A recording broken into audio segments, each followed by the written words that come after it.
Hola. Hoy nos vamos a meter a fondo bueno, con una de las ideas más potentes de la física, el modelo estándar de partículas. La idea es usar un artículo de referencia, tipo enciclopedia, para desgranar qué es, qué piezas tiene y por qué, aunque funciona genial, sabemos que le faltan cosas. Así es. A ver, el modelo estándar es como nuestro mejor mapa actual del mundo subatómico. Describe súper bien tres de las cuatro fuerzas que conocemos: la electromagnética, la débil y la fuerte. Y bueno, organiza todas las partículas elementales que hemos encontrado. Pero, y esto es importante, la gravedad se queda fuera. Ahí, todavía no encaja. Claro. Y es un mapa que se ha ido dibujando poco a poco, ¿no? No es cosa de una persona. Fue un curro de décadas, de mucha gente, sobre todo en la segunda mitad del siglo XX. La versión actual, digamos, cuajó en los 70, con la movida de los quarks confirmándose y tal, y bueno, mucho después el bosón de Higgs en 2012, que fue como la guinda. Vale, venga, vamos a intentar poner orden en este zoo de partículas. El modelo las divide como en dos grandes familias, ¿no? Según el spin. Fermiones y bosones. Empezamos por los ladrillos. Imagínate una pioncita cuántica con un giro particular. Son la materia, vamos. Se dividen en quarks y leptones, y cada uno de estos grupos viene como en tres generaciones. Lo curioso es que toda la materia normal, tú, yo, esta mesa, los planetas, todo está hecho solo de la primera generación. Electrones y los quarks up y down. Las otras dos generaciones son como copias, pero más pesadas, y se desintegran súper rápido. ¿Por qué existen esas copias más pesadas? La verdad sigue siendo un misterio. Has dicho quarks up y down, pero hay más, ¿verdad? 6 tipos. Y con nombres curiosos. Charm, Strange. ¿Y tienen eso de la carga de color?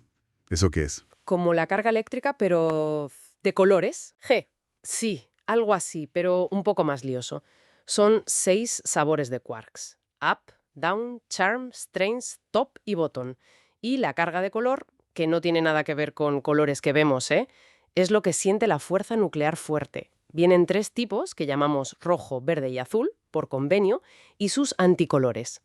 Esta fuerza, la fuerte, que la transmiten los gluones, es tan bestia que los quarks nunca pueden estar solos.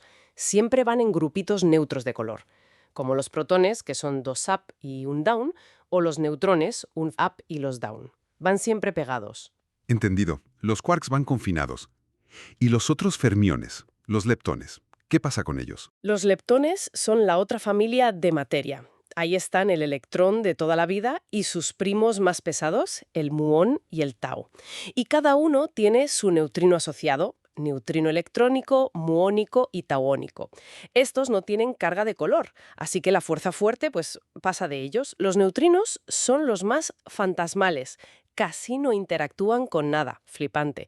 Millones nos cruzan cada segundo y ni nos enteramos. Vale. Tenemos los ladrillos, los fermiones. Pero algo tiene que unirlos o hacer que interactúen, ¿no? Aparte de esa fuerza fuerte de los quarks.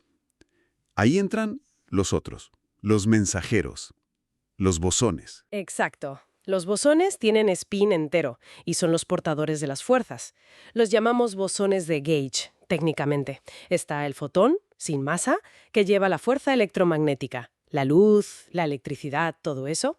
Luego, los 8 tipos de gluones, también sin masa, que transmiten la fuerza fuerte entre los quarks. Ya los mencionamos. Y después tenemos los bosones W, positivo y negativo, y el Z, neutro. Estos sí que tienen masa, y bastante.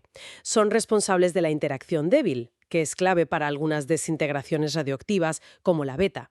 De hecho, su descubrimiento ayudó a ver que la fuerza débil y la electromagnética son en realidad dos aspectos de una única fuerza, la electrodébil. Y aquí viene la gran pregunta, claro. La masa. ¿Por qué unos tienen masa y otros no? El fotón y los gluones, nada. Los W y Z, pesadísimos. Y los propios fermiones tienen masas súper distintas. ¿Cómo explica el modelo esto? Aquí es donde entra el bosón de Higgs, ¿no? Justo ahí. El bosón de Higgs es especial, tiene spin cero. No es un mensajero de fuerza como los otros. Su movida es distinta. Él crea un campo, el campo de Higgs, que está por todo el espacio. Las partículas, al moverse por ese campo, interactúan con él. Y esa interacción es lo que les da masa. Cuanto más interactúan, más masa tienen. Los fotones y gluones pasan de largo, no interactúan, por eso no tienen masa, pero los W y Z interactúan un montón y por eso son tan masivos. Encontrar el Higgs en el LHC en 2012 fue, bueno, una confirmación espectacular de todo este mecanismo. Tela. La verdad es que la capacidad del modelo estándar para predecir cosas es asombrosa. Predijo los W, los Z, el quark top, el propio Higgs y acertó en sus propiedades antes de poder verlos. Es un triunfo científico, sin duda. Pero, volvemos al pero del principio, no es el final del camino. Tiene lagunas serias. La más gorda. No incluye la gravedad. No hay manera, de momento, de meterla aquí con la cuántica. Y luego está la materia oscura y la energía oscura. Resulta que componen el 95% de la energía del universo. ¿Y el modelo? Pues no dice ni pío sobre ellas. Es increíble, ¿eh? Nuestro mejor modelo describe solo un 5% de lo que hay. Jo. ¿Y qué más le falta? ¿Alguna otra cosa importante? Pues sí. A ver, no explica por qué hay más materia que antimateria en el universo. Deberían haberse creado a la par. Tampoco explicaba bien la masa de los neutrinos al principio, aunque eso se ha podido apañar, digamos, retocando un poco el modelo. Y quizá lo más, no sé, mosqueante para los físicos teóricos depende de unos 19 números. Las masas de las partículas, la intensidad de las fuerzas, son constantes que tenemos que medir y meter en las ecuaciones a mano. La teoría no nos dice por qué valen eso y no otra cosa. Son un poco porque sí. Vale, resumiendo rápido. Un modelo brutalmente preciso para las partículas y 3 fuerzas, pero deja fuera la gravedad, el 95% del cosmos y preguntas clave sin respuesta. Entonces, ¿qué sacamos en claro? Pues que el modelo estándar es un éxito increíble, pero también es un mapa que nos dice, ojo, por aquí hay tierra incógnita. Esas preguntas abiertas, materia oscura, gravedad cuántica, las constantes, son justo las que marcan por dónde va la investigación ahora, dónde buscar física nueva. Es un éxito que nos empuja a ir más allá. Y nos deja pensando, ¿no? Si todo esto que describe tan bien el modelo estándar es solo ese 5%, ¿qué significa eso para nuestra idea de la realidad? Podría ser que las partículas y fuerzas que conozcamos sean solo la punta de un iceberg enorme, mucho más complejo y raro de lo que imaginamos. Ahí queda eso.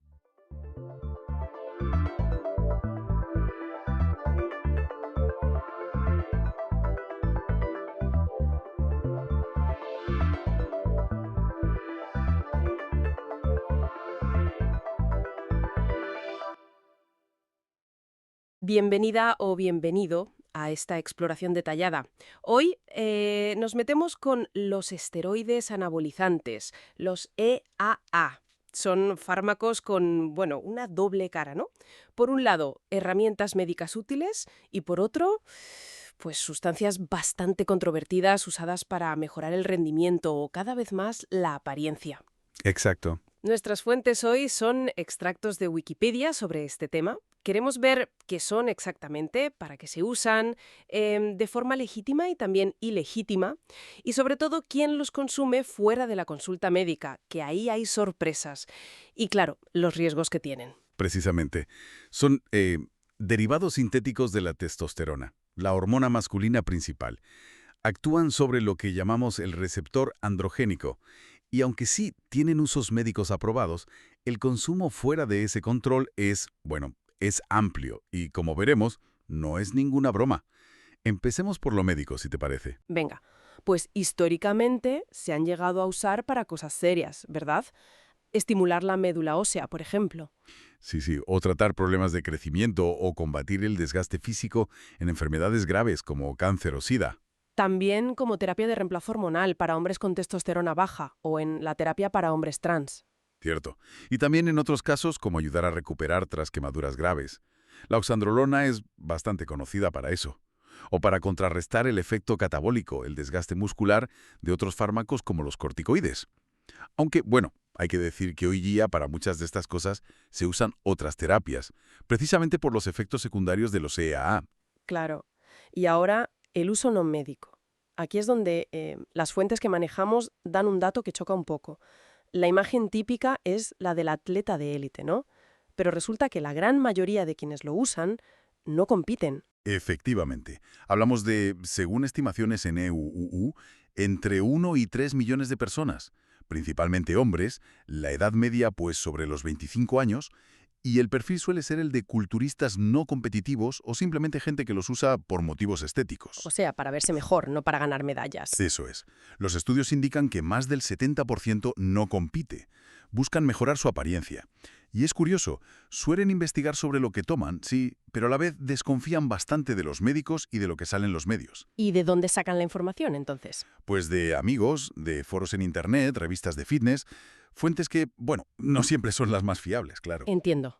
Y hay una correlación preocupante que se observa, con síntomas de dismorfia muscular. Esa obsesión por verse pequeño o poco musculado, ¿sabes? Ya, esa percepción distorsionada del propio cuerpo. Entendido el perfil. Hablemos de los riesgos.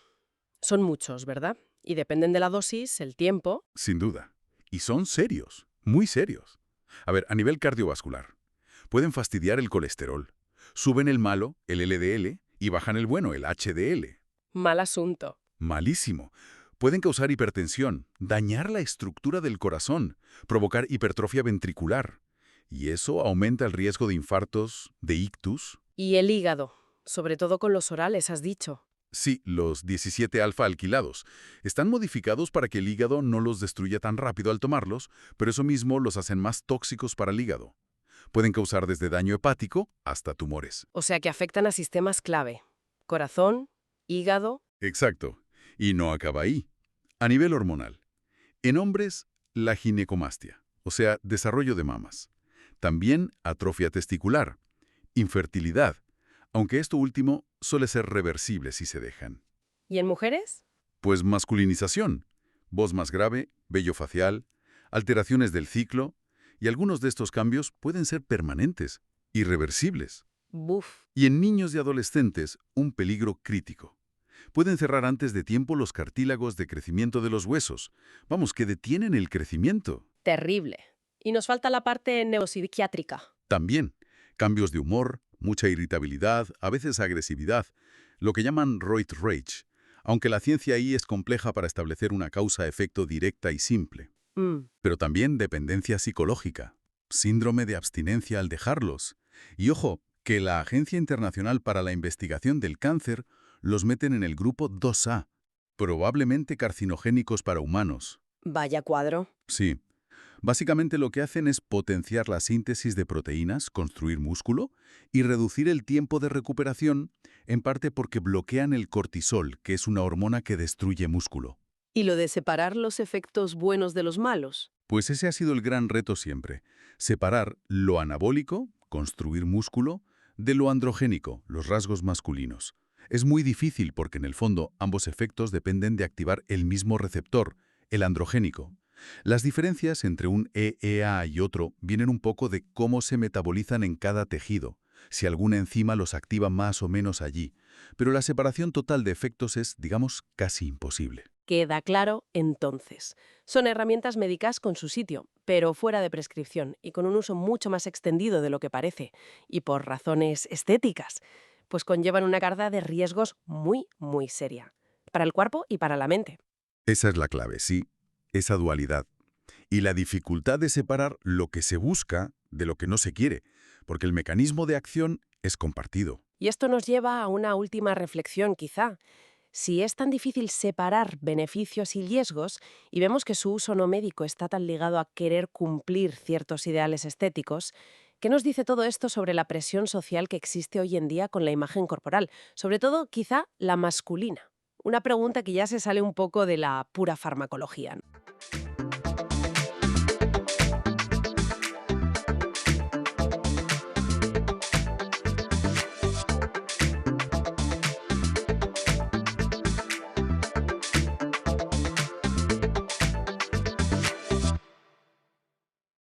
Bueno, pues iniciamos hoy una exploración sobre la antropología. Tenemos aquí unos extractos de un artículo, una guía, digamos.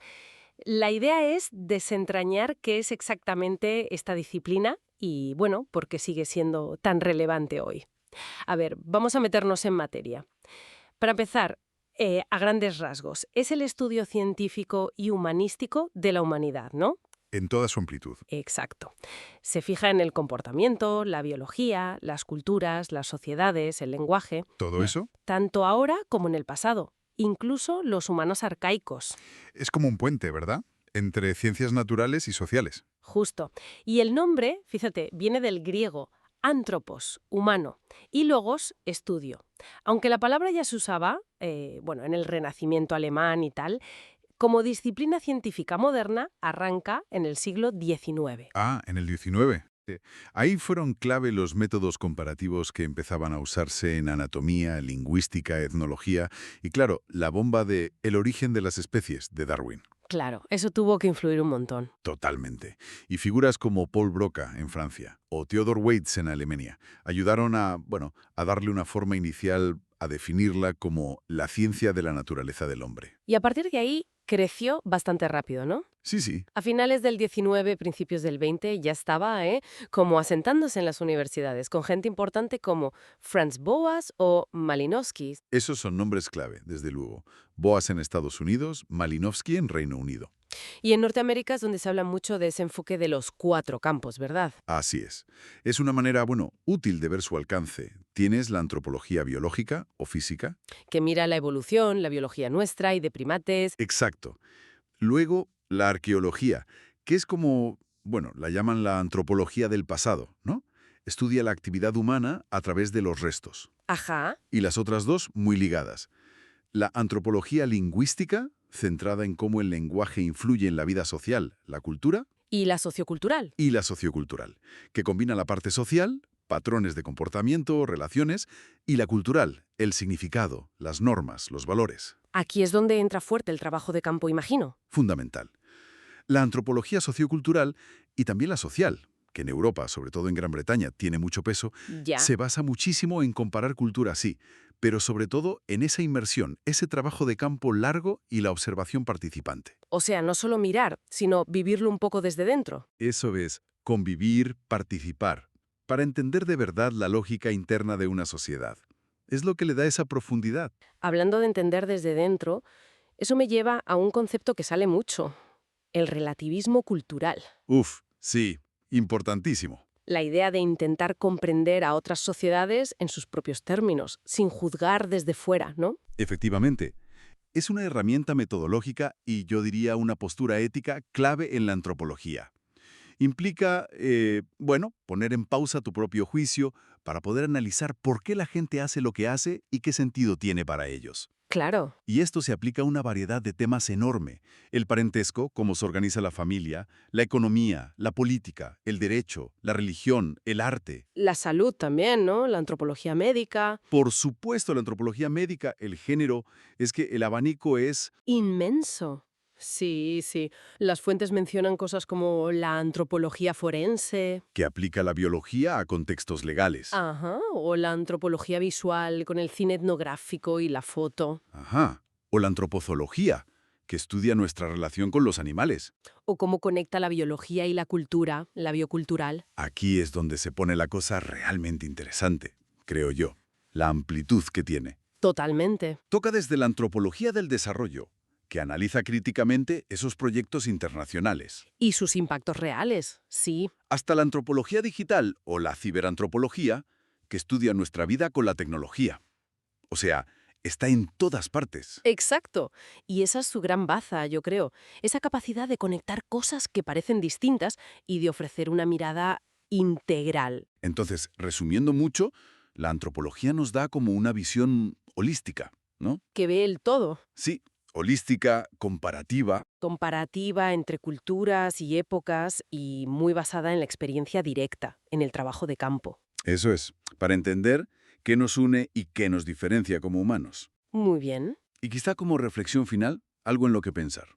El artículo insiste mucho en la diversidad cultural y en el relativismo como método. Ajá. En este mundo globalizado, tan conectado, donde chocan culturas constantemente, Sí. surge una tensión interesante, ¿no? Que la antropología sigue explorando.